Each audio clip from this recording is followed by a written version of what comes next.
Hi ಎಲ್ರಿಗೂ ನಮಸ್ಕಾರ. ನಾನು ಬಿಂದು. ವೆಲ್ಕಮ್ ಟು ಮೈ ಚಾನಲ್ ಬಿಂದು ಸಿರಿ ಕಿಚನ್. ಇವತ್ತಿನ ರೆಸಿಪಿ ಎಣ್ಣೆ ಬದನೆಕಾಯಿ, ಇಲ್ಲ ಅಂದ್ರೆ ಬದನೆಕಾಯಿ ಗ್ರೇವಿ ಅಂತಾನೂ ಕರಿಬಹುದು. ಈ ಗ್ರೇವಿ ಅನ್ನೋದು ತುಂಬಾ ತಿಕ್ಕಾಗಿ ಕ್ರೀಮಿ ಆಗಿ ತುಂಬಾ ಟೇಸ್ಟಿ ಆಗಿರುತ್ತೆ. ಸೊ ಒಂದ್ಸಲ ಈ ಪ್ರೊಸೀಜರ್ ಅನ್ನು ಮಾಡ್ತಿದ್ರೆ ಪದೇ ಪದೇ ಇದೇ ತರ ಮಾಡ್ಕೊಂತೀರಾ, ಅಷ್ಟು ಚೆನ್ನಾಗಿರತ್ತೆ.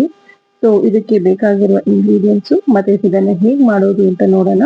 ಯಾರೆಲ್ಲ ಫಸ್ಟ್ ಟೈಮ್ ನನ್ನ ಚಾನಲ್ ನೋಡ್ತಾ ಇದ್ದೀರಾ, ಸಬ್ಸ್ಕ್ರೈಬ್ ಮಾಡ್ಕೊಂಡು ನೋಡಿ.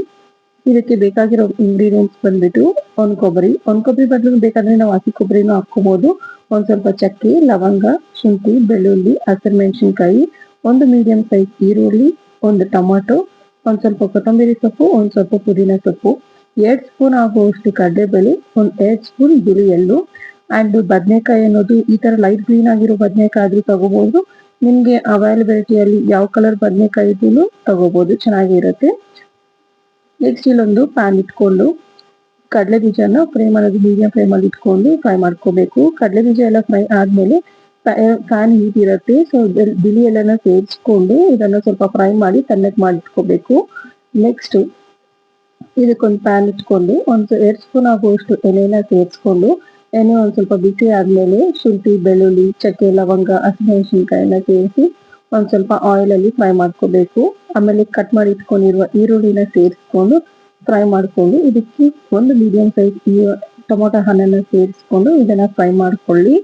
ಇದಕ್ಕೆ ಸ್ವಲ್ಪ ಪುದೀನ ಸೊಪ್ಪು, ಒಂದ್ ಸ್ವಲ್ಪ ಕೊತ್ತಂಬರಿ ಸೊಪ್ಪನ್ನ ಸೇರಿಸ್ಕೊಂಡು ಫ್ರೈ ಮಾಡ್ಕೊಂಡು ಇದನ್ನ ತಣ್ಣಕ್ಕಾಗುವವರೆಗೂ ಬಿಡಬೇಕು.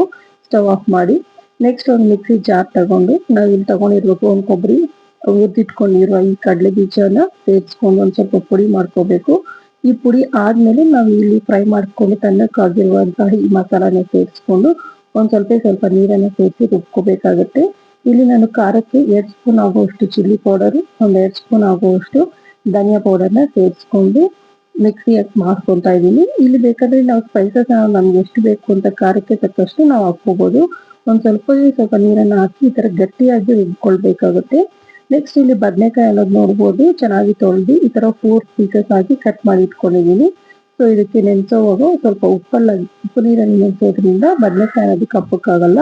ನಾವು ರುಬ್ಕೊಂಡಿರೋ ಸ್ಟಫಿಂಗ್ ಅನ್ನ ಬದನೆಕಾಯಿಗೆ ಇಟ್ಕೊಂಡು ಅದನ್ನ ಸೈಡ್ಗೆ ತಿಕ್ಕೋಬೇಕು. ನೆಕ್ಸ್ಟ್ ಇಲ್ಲಿ ಕುಕ್ಕರ್ಗೆ ಒಂದ್ ಸ್ವಲ್ಪ ಎಣ್ಣೆನ ಸೇರಿಸಿ ಎಣ್ಣೆ ಬಿಸಿ ಆದ್ಮೇಲೆ ಒಂದ್ ಸ್ವಲ್ಪ ಸಾಸಿವೆ, ಜೀರಿಗೆ, ಒಂದ್ ಸ್ವಲ್ಪ ಕರಿಬೇವು, ಒಂದ್ ಸಣ್ಣ ಕಟ್ ಮಾಡಿಟ್ಟಿರುವ ಈರುಳ್ಳಿನ ಸೇರಿಸಿ ಫ್ರೈ ಮಾಡೋದು ಮೀಡಿಯಂ ಫ್ಲೇಮ್ ಅಲ್ಲಿ ಇಟ್ಕೊಂಡು ಈರುಳ್ಳಿ ಎಲ್ಲ ಚೆನ್ನಾಗಿ ಫ್ರೈ ಆಗೋವರೆಗೂ ಫ್ರೈ ಮಾಡ್ಕೋಬೇಕು. ಈರುಳ್ಳಿ ಎಲ್ಲ ಚೆನ್ನಾಗಿ ಫ್ರೈ ಆದ್ಮೇಲೆ ನಾವು ಈ ಸ್ಟಫ್ಡ್ ಬದನೆಕಾಯಿನ ಸೇರಿಸ್ಕೊಂಡು ಎಣ್ಣೆಯಲ್ಲಿ ಕಲರ್ ಚೇಂಜ್ ಆಗೋವರೆಗೂ ನಾವು ಇದನ್ನ ಫ್ರೈ ಮಾಡ್ಕೋಬೇಕು. ನೋಡ್ಬೋದು ಬದನೆಕಾಯಿ ಎಲ್ಲ ಕಲರ್ ಚೇಂಜ್ ಆಗಿದೆ. ಈ ತರ ಲಿಡ್ ನ ಕ್ಲೋಸ್ ಮಾಡಿ 2 to 3 ಮಿನಿಟ್ಸ್ ಎಣ್ಣೆಯಲ್ಲಿ ಚೆನ್ನಾಗಿ ಫ್ರೈ ಆದ್ರೆ ಬದನೆಕಾಯಿ ಅನ್ನೋದು ಟೇಸ್ಟ್ ಅನ್ನೋದು ತುಂಬಾನೇ ಚೆನ್ನಾಗಿರುತ್ತೆ. ನಾವು ರುಬ್ಕೊಂಡಿರೋ ಮಿಕ್ಕಿರೋ ಮಸಾಲಾನ ಸೇರಿಸ್ಕೊಂಡು ಎಣ್ಣೆಯಲ್ಲಿ ಚೆನ್ನಾಗಿ ಫ್ರೈ ಮಾಡ್ಕೊಳ್ಳಿ. ಎಣ್ಣೆಯಲ್ಲಿ ಫ್ರೈ ಮಾಡುವಾಗ ಫ್ಲೇಮ್ ಅನ್ನೋದು ಮೀಡಿಯಂ ಟು ಲೋ ಫ್ಲೇಮ್ ಅಲ್ಲಿ ಇಟ್ಕೊಂಡು ಫ್ರೈ ಮಾಡ್ಕೋಬೇಕು. ಇನ್ನ ಮಸಾಲೆ ಎಣ್ಣೆಯಲ್ಲಿ ಚೆನ್ನಾಗಿ ಫ್ರೈ ಆಗಿ ಎಣ್ಣೆ ಎಲ್ಲ ಬಿಟ್ಕೊಳ್ಳುತ್ತೆ. ನೋಡ್ಬೋದು ಈಗ ಇದಕ್ಕೆ ರುಚಿಗೆ ತಕ್ಕಷ್ಟು ಉಪ್ಪನ್ನ ಸೇರಿಸ್ಕೊಂಡು ನಮ್ಗೆ ಗ್ರೇವಿ ಅನ್ನೋದು ಥಿಕ್ನೆಸ್ ಅನ್ನೋದು ನಮ್ಗೆ ಎಷ್ಟು ಬೇಕು ಅಂತ ನೋಡ್ಕೊಂಡು ಇದಕ್ಕೆ ನೀರನ್ನ ಸೇರಿಸ್ಕೋಬೇಕು. ನಾನು ಇಲ್ಲಿ 1.5 ಕಪ್ ಆಗುವಷ್ಟು ನೀರನ್ನ ಸೇರಿಸ್ಕೊಂಡು ಮಿಕ್ಸ್ ಮಾಡ್ಕೊಂತಾ ಇದ್ದೀನಿ. ನಾವು ಚಪಾತಿ ರೈಸ್ಗೆ ನೋಡ್ಕೊಂಡು ನಮ್ಗೆ ಚಪಾತಿಗಾದ್ರೆ ಸ್ವಲ್ಪ ಗಟ್ಟಿ ಇದ್ರೇನೆ ಚೆನ್ನಾಗಿರುತ್ತೆ.